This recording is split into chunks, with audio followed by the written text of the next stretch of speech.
السلام علیکم طلبہ و طالبات، امید ہے آپ لوگ خیریت سے ہوں گے۔ ہم لوگ افسانہ پڑھ رہے تھے کتبہ، اور اس کا جو پیج نمبر ہے وہ ہے 61، صفحہ نمبر 61۔ اس پہ ہم پڑھ رہے تھے، آخری 2 پیراگراف رہتے تھے، تو جلدی سے کتابیں کھول لیجئے اور پڑھنا شروع کیجئے۔ ہم پڑھ رہے تھے صفحہ نمبر 61 کا سیکنڈ لاسٹ پیراگراف جو ہے، وہاں سے ہم پڑھنا شروع کریں گے، جلدی سے نکال لیجئے۔ جی، تو ہم نے پڑھا تھا کہ وہ جو شریف حسین ہے وہ کتبہ لے کر اپنے گھر تک آیا تھا، اور وہ جب بالائی منزل میں پہنچا اور وہ اپنے دروازے کا تالا کھول رہا تھا، تو اس وقت اسے خیال آیا کہ اس نے تو کبھی سوچا ہی نہیں کہ یہ اوپر کی منزل میں اس طرح کے کتبے نہیں لگا کرتے، اور اس طرح کے کتبے جو ہیں وہ بڑے بڑے گھروں کے باہر جو زیریں منزل ہوتی ہے اس میں جو بڑا دروازہ ہوتا ہے، مرکزی دروازہ ہوتا ہے، اس کے دائیں بائیں لگا کرتے ہیں، تاکہ آتے جاتے لوگ اس کو دیکھیں اور انہیں پتہ چلے کہ یہ کن صاحب کا گھر ہے۔ تو اب وہ خیر اسے گھر کے اندر تو جانا ہی تھا، قفل کھول کر مکان کے اندر پہنچا، یعنی گھر کے اندر پہنچا، اور سوچنے لگا کہ فی الحال اس کتبے کو ابھی کے لیے کہاں پر رکھا جائے، اس کتبے کو کہاں رکھوں۔ اس کے ایک حصہ مکان میں 2 کوٹھڑیاں، کوٹھڑی سے مراد ہے چھوٹے کمرے، 2 چھوٹے چھوٹے کمرے تھے، ایک غسل خانہ اور ایک باورچی خانہ تھا، یہ اس کی کل کائنات تھی۔ کوٹھڑی میں صرف ایک ہی الماری تھی، مگر اس کے کواڑ نہیں تھے۔ اب ایک جو چھوٹا کمرہ ہے اس میں وہ کہہ رہے ہیں کہ اس میں ایک الماری تو تھی، مگر اس میں دروازہ نہیں لگا ہوا تھا، اس کے اوپر لکڑی کے جو پٹ ہوتے ہیں وہ نہیں تھے، تو وہ کھلی ہوئی الماری تھی۔ بالآخر یعنی آخرکار تھک کر اس نے کتبے کو اس بے کواڑ کی الماری میں رکھ دیا۔ وہی الماری جس کا کوئی کواڑ نہیں ہے، یعنی جن میں رکھی ہوئی چیزیں، جس الماری میں رکھی ہوئی چیزیں محفوظ بھی نہیں ہیں، اسی الماری میں اس نے اس کتبے کو رکھ دیا۔ ہر روز شام کو جب وہ دفتر سے تھکا ہارا واپس آتا تو سب سے پہلے اس کی نظر اس کتبے ہی پر پڑتی، امیدیں اسے سبز باغ دکھاتی۔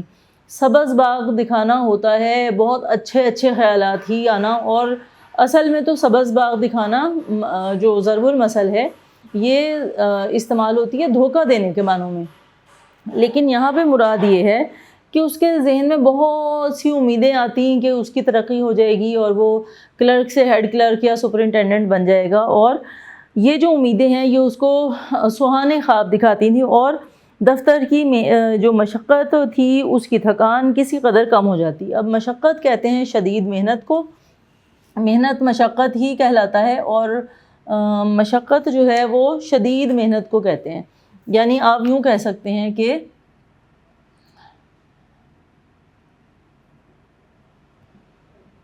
مشقت محنت ہی کی سپرلیٹو ڈگری کہہ لیں ہے، اور محنت یہ شدید محنت، شدید محنت کرنے کو مشقت کہتے ہیں۔ اور تکان جو ہے یہ تھوڑا سا کہہ لیں کہ پرانا لفظ ہے جو کہ تکان استعمال ہوتا تھا، اور آج کے زمانے میں اس کو ہم تھکان کہتے ہیں یا تھکاوٹ کہتے ہیں۔ تھکاوٹ بھی ہوتا ہے اور تھکان بھی بولا جاتا ہے۔ جی، تو اس کی جو دن بھر کی تھکاوٹ ہوتی تھی، اس کی تھکن ہوتی تھی، وہ کسی قدر کم ہو جاتی تھی، ہلکی پڑ جاتی تھی۔ دفتر میں جب بھی کوئی اس کا ساتھی کسی معاملے میں اس کی رہنمائی کا جویا ہوتا، جویا کا مطلب ہوتا ہے خواہش مند، چاہنے والا،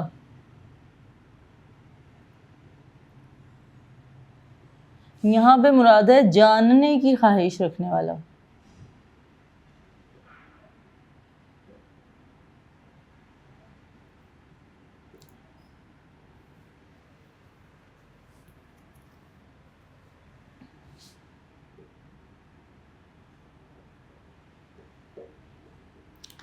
جی، تو جب کوئی اس سے کچھ پوچھتا، کسی معاملے میں رہنمائی لیتا، اس سے ہدایات لینے کی کوشش کرتا، کچھ جاننے کی کوشش کرتا، اس کو ایسا لگتا کہ جیسے اسے شاید اس دفتر میں کام کرتے کرتے کام کا اتنا زیادہ اندازہ ہو گیا ہے، ہر کام کے کرنے کا اسے اتنا اچھے سے سلیقہ ہے کہ اب اس کے جو ساتھی ہیں وہ اس سے رہنمائی لینے کے لیے آتے ہیں، اور اس کو ایک برتری کا احساس ہوتا، یعنی ایک اس کو لگتا کہ میں باقیوں سے بہتر ہوں، تو اس کو برتری کا جو احساس ہے اس سے اس کی آنکھیں چمک اٹھتی، یعنی اس کی آنکھوں میں چمک آ جاتی، روشنی اس کی بڑھ جاتی۔ اور وہ کیوں بڑھ جاتی تھی؟ اس وجہ سے بڑھ جاتی تھی کہ شاید وہ بہت اچھا کام کر رہا ہے اتنا اچھا کام کر رہا ہے کہ اس کے دفتر میں کام کرنے والے اب اس سے مشورے لیتے ہیں، اور شاید اس کی کارکردگی اتنی بہتر ہے کہ اب اس کی ترقی ہو جائے گی، اور وہ جو ہے اس کو اس کی جو ملازمت ہے اس میں اس کو ترقی ملے گی، اور جس کی وجہ سے اس کی تنخواہ بہتر ہو جائے گی۔ جب کبھی کسی ساتھی کی ترقی کی خبر سنتا، آرزوئیں اس کے سینے میں ہیجان پیدا کر دیتی۔ ہیجان کا مطلب ہے طوفان پیدا کرنا، تلاطم کو بھی کہتے ہیں۔ ہیجان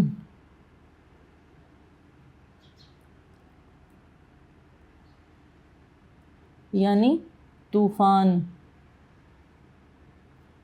یا ہلچل بھی کہا جا سکتا ہے، یعنی ہلچل پیدا ہوتی ہے اس کے خیالات میں، اور اس کو جو ہے وہ آرزوئیں اس کے سینے میں گرماہٹ پیدا کر دیتی ہیں، اور اس کو جو ہے وہ یہ سوچ آتی کہ کاش کہ میری بھی ترقی ہو جائے۔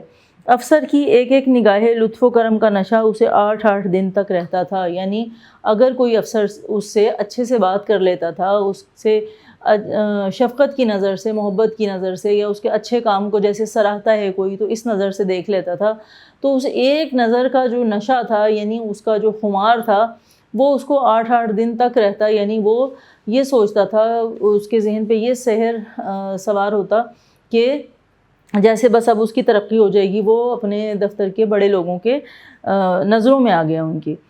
اس کے بعد کیا ہوا کہ جب تک اس کے بیوی بچے میکے سے نہیں آئے، یعنی اپنے گھر واپس نہیں آ گئے، وہ اپنے خیالوں ہی میں مگن رہا، یعنی اس کے جو یہ خیالات تھے اس کا سلسلہ جاری رہا۔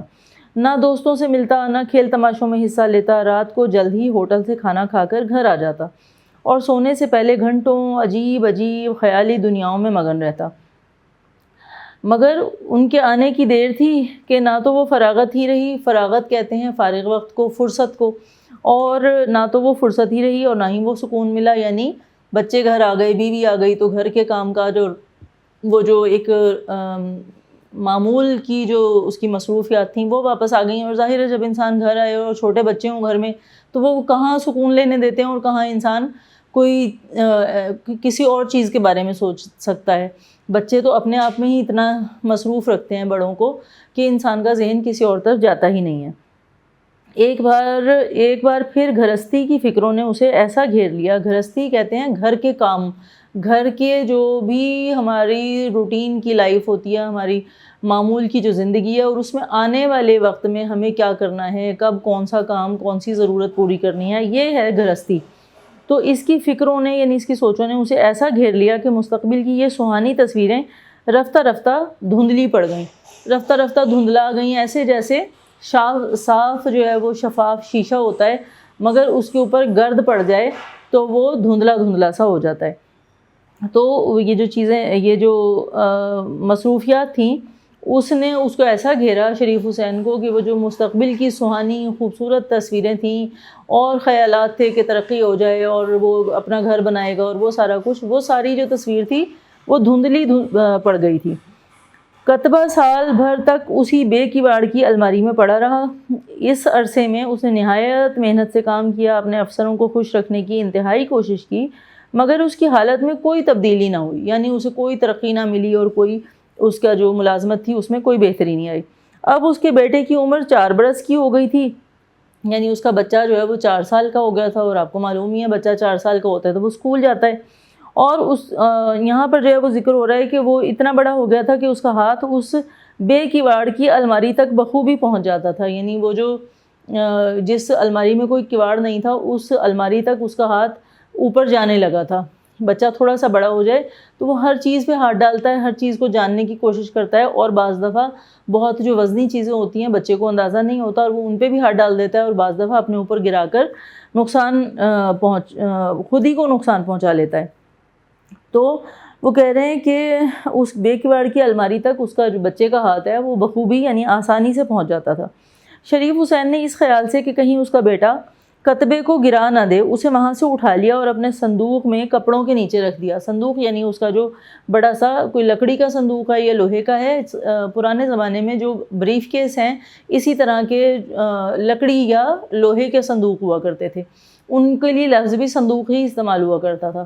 تو اس میں اس کے کپڑے رکھے ہوئے ہوتے تھے، اس نے ان کپڑوں کے نیچے اس کو جو ہے کتبے کو سنبھال کر رکھ دیا۔ اور ساری سردیاں یہ کتبہ اس صندوق میں پڑا رہا. جب گرمی کا موسم آیا تو اس کی بیوی کو اس کے صندوق سے فالتو چیزوں کو نکالنا پڑا. یعنی سردی کا موسم گزرا تو اس کی بیوی نے سوچا کہ صندوق میں سے فالتو چیزیں نکالی جائیں تاکہ اس میں زیادہ جگہ بنے تو سردیوں کے کپڑے جو ہیں وہ اٹھا کر رکھے جائیں. اور آپ کو معلوم ہی ہے سردیوں میں زیادہ کپڑے پہنے جاتے ہیں, اوپر جرسی, سویٹر, کوئی چادر, کوئی ایسی چیزیں ہوتی ہیں, تو وہ جو سردی کے کپڑے ہیں وہ دگنی جگہ گھیرتے ہیں گرمی کے کپڑوں سے. تو اس کو صندوق میں جگہ بنانی تھی تو اس نے سوچا کہ اس میں سے فالتو چیزیں نکال دوں. چنانچہ دوسری چیزوں کے ساتھ بیوی نے کتبہ بھی نکال کر کاٹھ کے اس پرانے بکس میں ڈال دیا. کاٹھ کہتے ہیں لکڑی کو. آپ نے کاٹھ کباڑ سنا ہوگا لفظ, تو کاٹھ کا مطلب ہوتا ہے لکڑی کا, لکڑی کا بنا ہوا.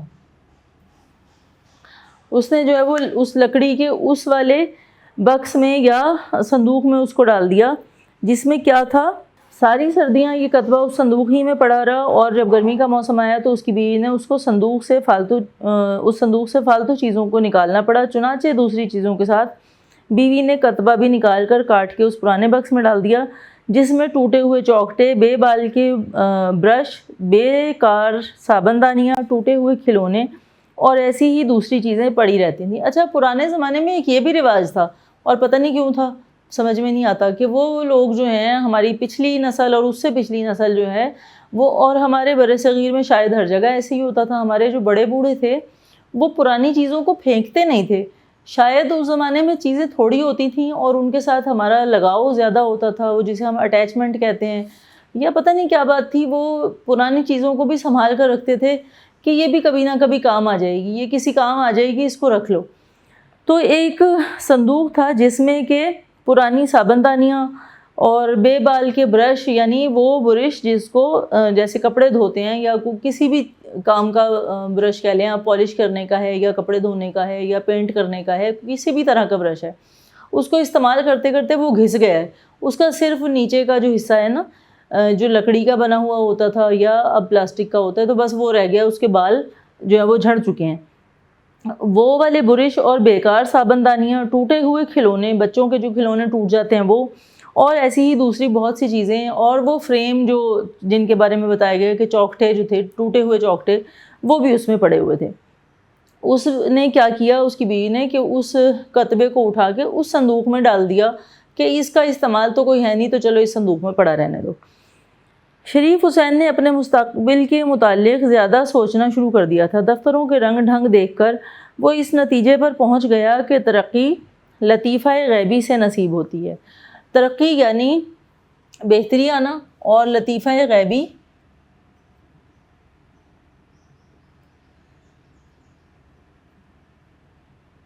یعنی اللہ تعالیٰ کا لطف و کرم, خاص لطف کہہ لیں آپ.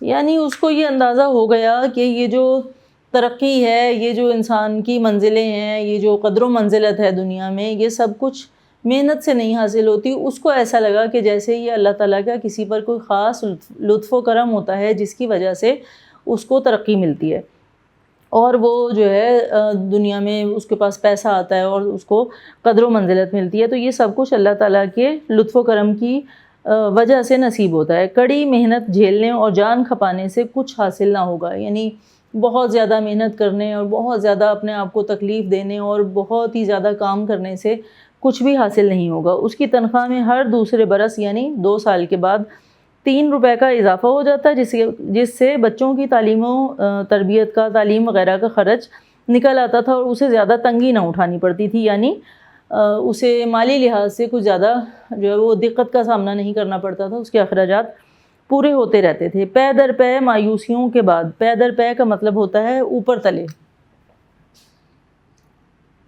یہ پے در پے نہیں ہے, پے در پے, اس پہ بھی زبر ہے, اس پر بھی زبر ہے, یہاں بھی زبر ہے. پے در پے یعنی اوپر تلے.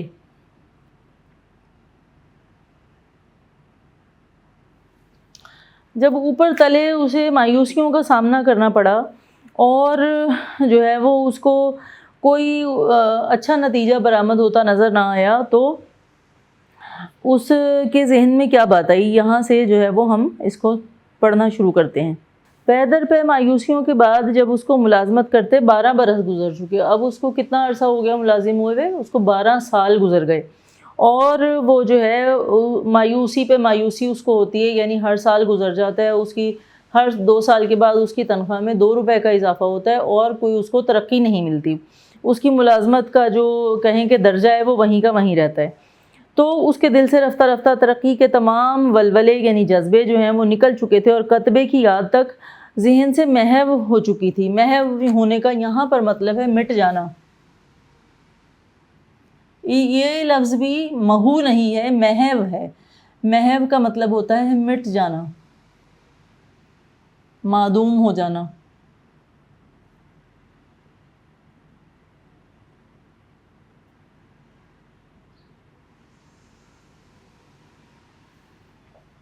جی، یہ جو لفظ ہے یہ محو ہے، اس کو میں نے کئی بچوں کو محو پڑھتے سنا ہے، اس لیے میں نے آپ کو یاد دہانی کرا دی کہ یہ لفظ محو ہے، جس کا مطلب ہوتا ہے مٹ جانا یا ذہن سے اتر جانا اور یا پھر معدوم ہو جانا۔ تو یہ جو خیال تھا یہ بھی اس کے ذہن سے معدوم ہو گیا اور مٹ گیا۔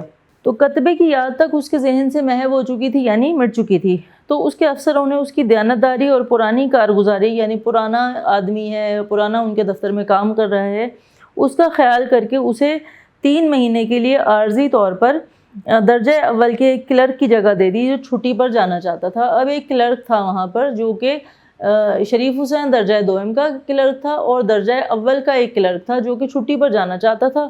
تو انہوں نے شریف حسین کی کارکردگی دیکھی اور پرانا کام کرنے والا تھا، تو انہوں نے اس کو عارضی طور پر ترقی دے دی اور اس کلرک کی جگہ پر کام کرنے کا موقع دے دیا۔ جس روز اسے یہ عہدہ ملا، یعنی یہ جو درجہ تھا جس دن اس کو یہ ملا اور وہ درجہ اول کے کلرک کی جگہ پر بیٹھا، اس کی خوشی کی انتہا نہ رہی۔ اس نے تانگے کا بھی انتظار نہ کیا بلکہ تیز تیز قدم اٹھاتا ہوا پیدل ہی بیوی کو یہ مژدہ سنانے چل دیا۔ شاید تانگا اسے کچھ زیادہ جلدی گھر نہ پہنچا سکے۔ مژدہ جو ہے یہ بھی فارسی زبان کا لفظ ہے اور اس کا مطلب ہے خوشخبری۔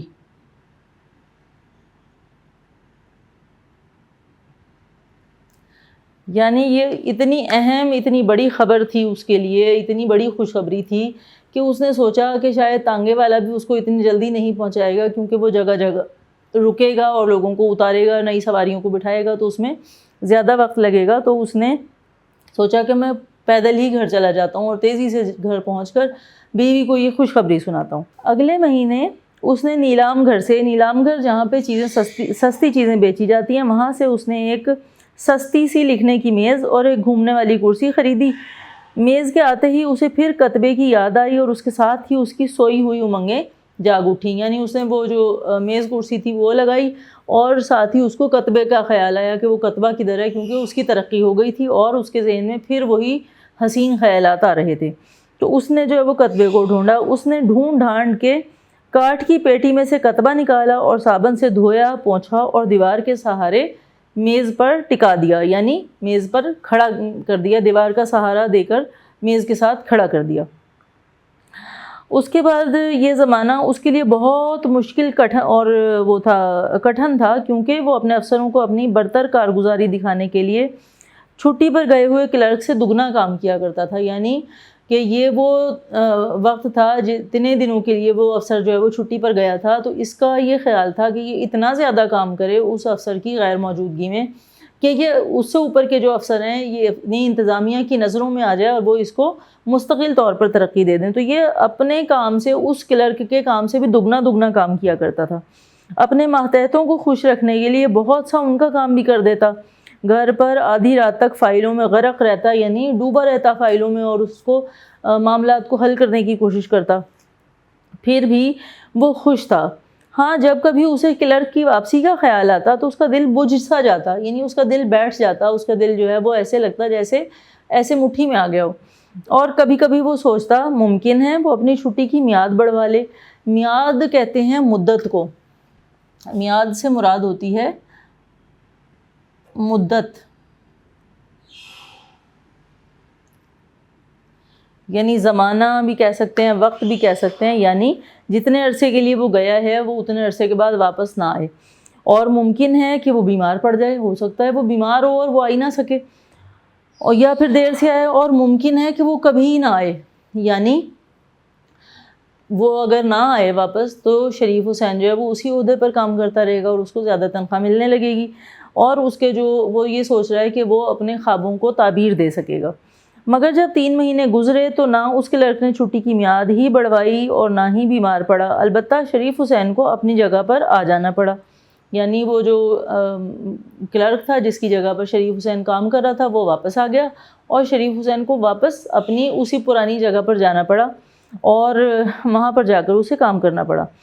اس کے بعد جو دن گزرے وہ اس کے لیے بڑی مایوسی اور افسردگی کے تھے. یعنی بہت ہی اس کو مایوسی ہوئی مستقبل کا سوچ کر اور اپنی حالت کے بارے میں سوچ کر، اور اس کو جو ہے وہ افسردہ ہوا. یعنی اس کے لیے وہ دن بڑے دکھی کر دینے والے تھے، بہت اس کو دکھ تھا اس چیز کا. تھوڑی سی خوشحالی کی جھلک دیکھ لینے کے بعد اب اسے اپنی حالت پہلے سے بھی زیادہ ابتر معلوم ہوتی تھی. ابتر کا مطلب ہوتا ہے خراب،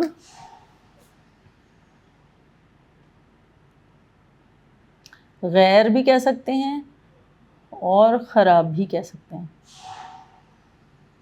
پہلے سے بھی زیادہ خراب حالت اس کو اپنی معلوم ہوتی تھی، اور کچھ عرصہ کیونکہ وہ اول درجے کے کلرک کی جگہ پر اس نے کام کیا تھا تو اس کو تنخواہ ظاہر ہے اول درجے کی کلرک والی ملی، تو اس کو تھوڑا روپیہ پیسہ اس کے پاس زیادہ آیا، تو اس کو مستقبل کی ایک اچھی جھلک جو ہے وہ نظر آئی کہ اگر اس طرح پیسے ملتے رہیں تو میری تو زندگی بڑی اچھی ہو جائے گی اور شاید میں اپنے خوابوں کو تعبیر کی شکل دے سکوں گا.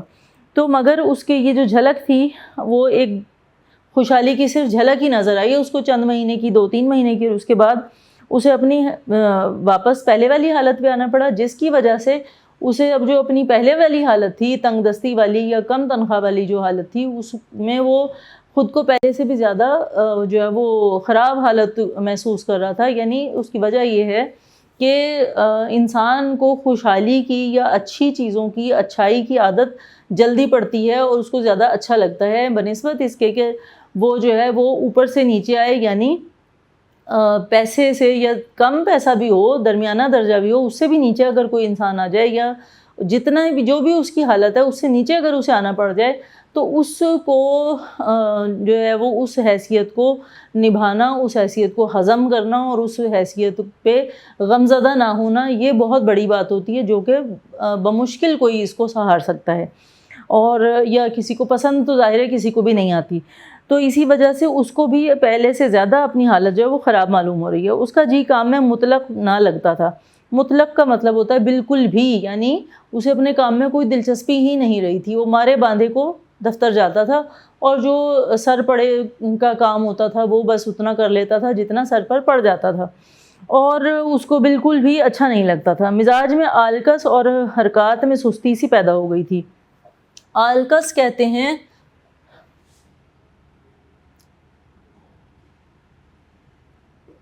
سستی کو، اور کاہلی ہم معنی الفاظ ہیں، تقریباً ہم معنی الفاظ ہیں یہ، کہ اس کو جو ہے وہ بمشکل ہی کام کرنے کو دل چاہتا تھا اور وہ جو ہے وہ اس کام کو کیا کرتا تھا. ہر وقت بیزار بیزار سا رہتا تھا، نہ کبھی ہنستا نہ کسی سے بولتا چالتا. مگر یہ کیفیت چند دن سے زیادہ نہ رہی. یعنی یہ جو اس کی حالت تھی، یہ جو اس کا طریقہ کار تھا، جس طرح سے وہ گزار رہا تھا وقت کو، یہ زیادہ دن تک برقرار نہیں رہ سکی، قائم نہیں رہ سکی. کیوں نہیں رہ سکی؟ کیونکہ افسروں کے تیور جلد ہی اسے راہ راست پر لے آئے. یعنی جو اس کے افسر تھے، جو اس سے اوپر لوگ بیٹھے ہوئے تھے، انہوں نے اس کو گھور گھور کے دیکھنا شروع کر دیا، ڈانٹ ڈپٹ ہونے لگی اور اس کی پرسش ہونے لگی، جس کی وجہ سے اسے جو ہے وہ راہ راست پہ آنا پڑا، یعنی وقت پر کام کر کے دینا پڑا. اب اس کا بڑا لڑکا 6ٹھی جماعت میں پڑھتا تھا، 6ٹھی یعنی 6 کلاس میں، 6ٹھی جماعت میں پڑھتا تھا، اور چھوٹا 4تھی میں یعنی 4 کلاس میں، اور منجلی لڑکی یعنی بڑے سے چھوٹی ماں سے قرآن مجید پڑھتی تھی.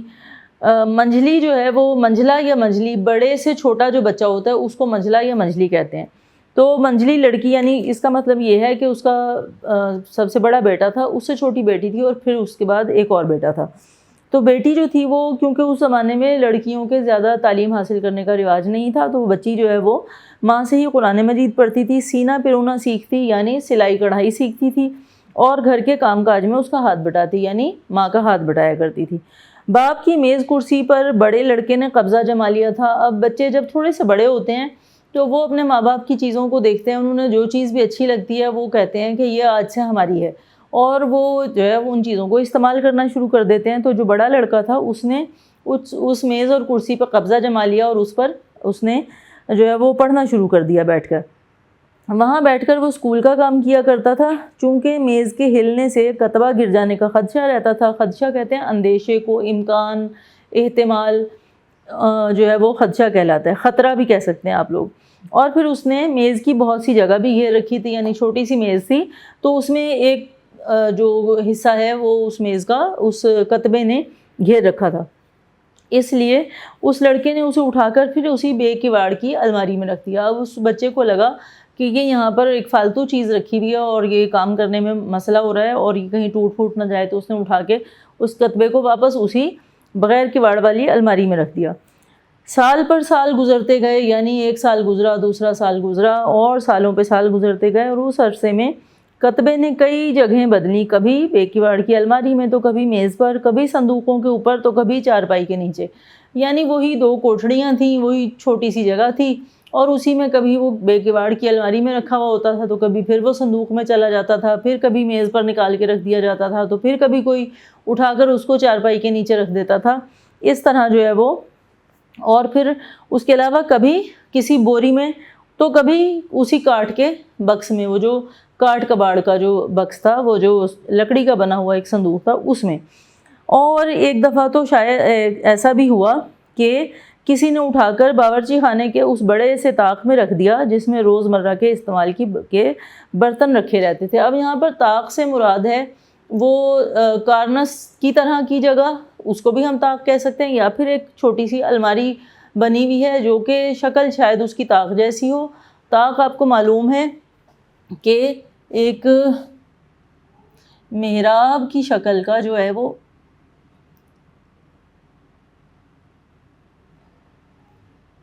یہ جو شکل ہے اس کو طاق کہا جاتا ہے. اس شکل کے وہ جو دیوار ہوتی ہے اس کے اندر الماری بنی ہوئی ہو تو اس کو بھی طاق کہہ دیتے ہیں. اور یہ طاق اگر چھوٹے ہوں اور اس میں شمع جلائی جائیں یا دیا جلا کے رکھ دیا جائے تو اس کو بھی طاق کہا جاتا ہے. تو کسی نے اس طاق میں رکھ دیا جس میں روزمرہ کے استعمال کے برتن رکھے رہتے تھے، یعنی عام طور پر جو گھر میں برتن استعمال ہوتے تھے وہ اس طاق نما الماری میں رکھے جاتے تھے. تو وہاں پر کسی نے اٹھا کے اس کتبے کو رکھ دیا.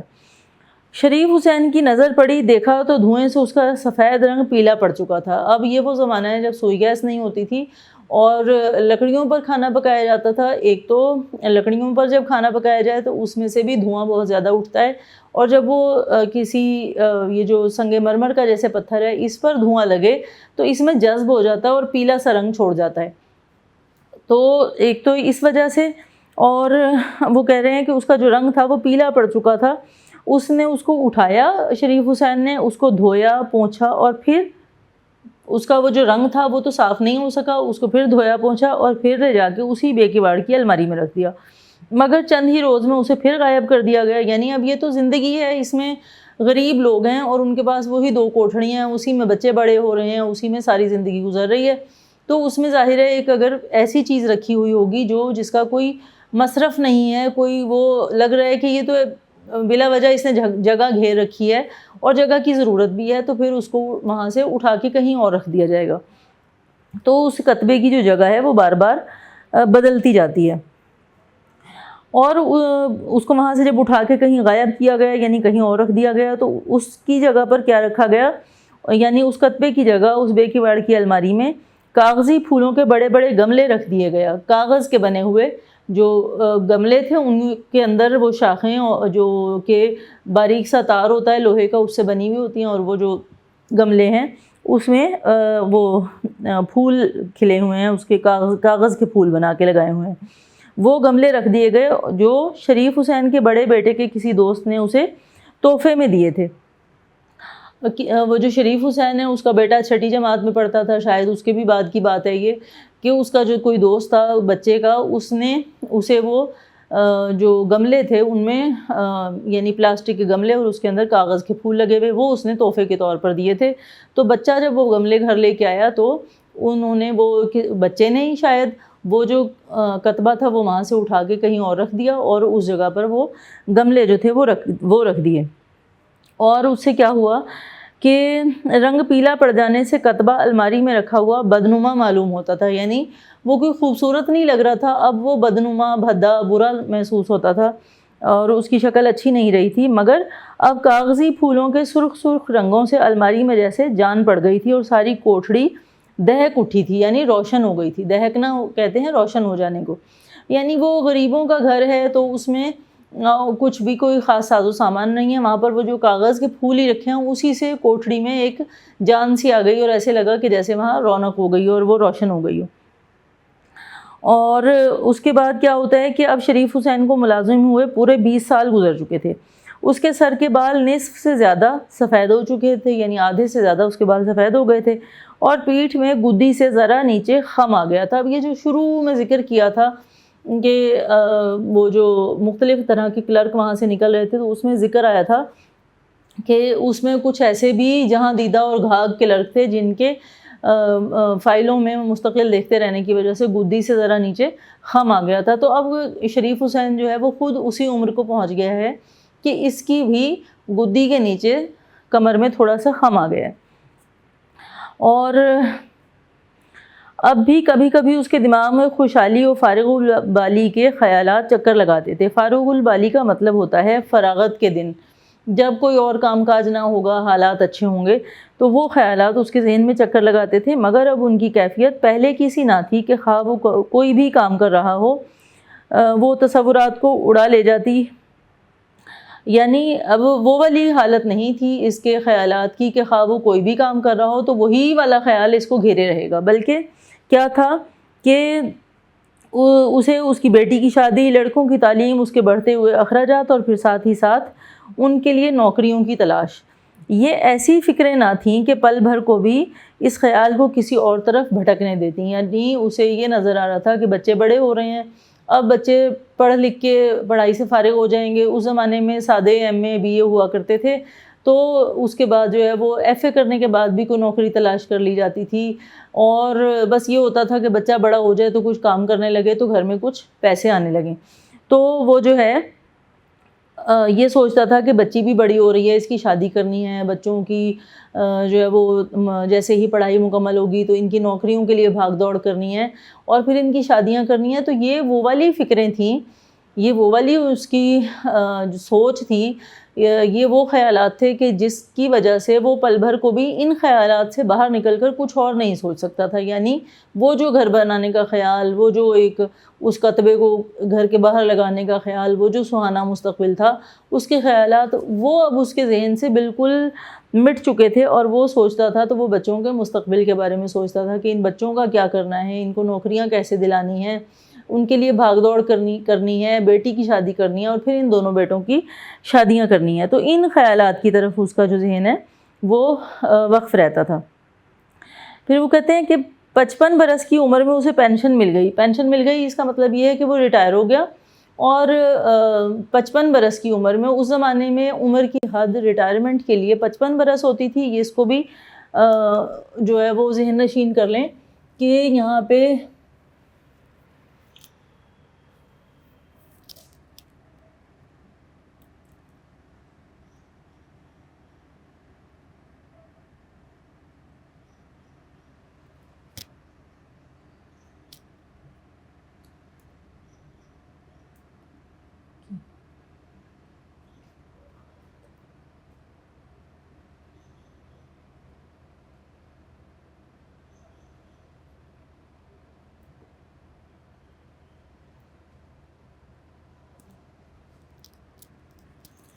بیٹا اس کو کہیں کتاب پر ہی لکھ لیجئے، اس کو انڈر لائن کر لیجئے، کیونکہ آپ سے اس کو MCQs میں پوچھا جا سکتا ہے کہ شریف حسین کتنے سال کی عمر میں ریٹائر ہوا، یا اس وقت ریٹائرمنٹ کی جو مقررہ عمر کی حد ہے وہ کیا ہوتی تھی.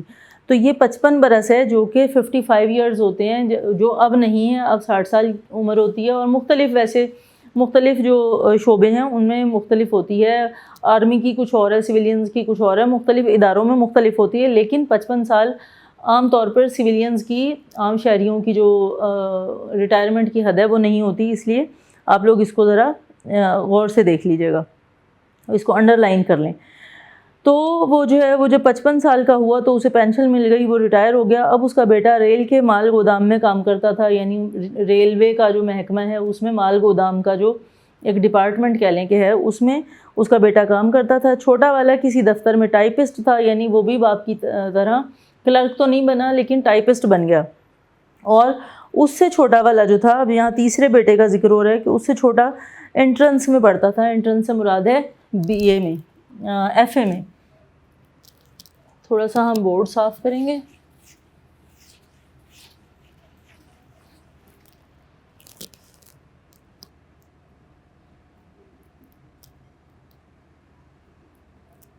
یعنی FA. تو سب سے چھوٹا بیٹا جو ہے اس کا، وہ FA کی جماعت میں پڑھتا تھا.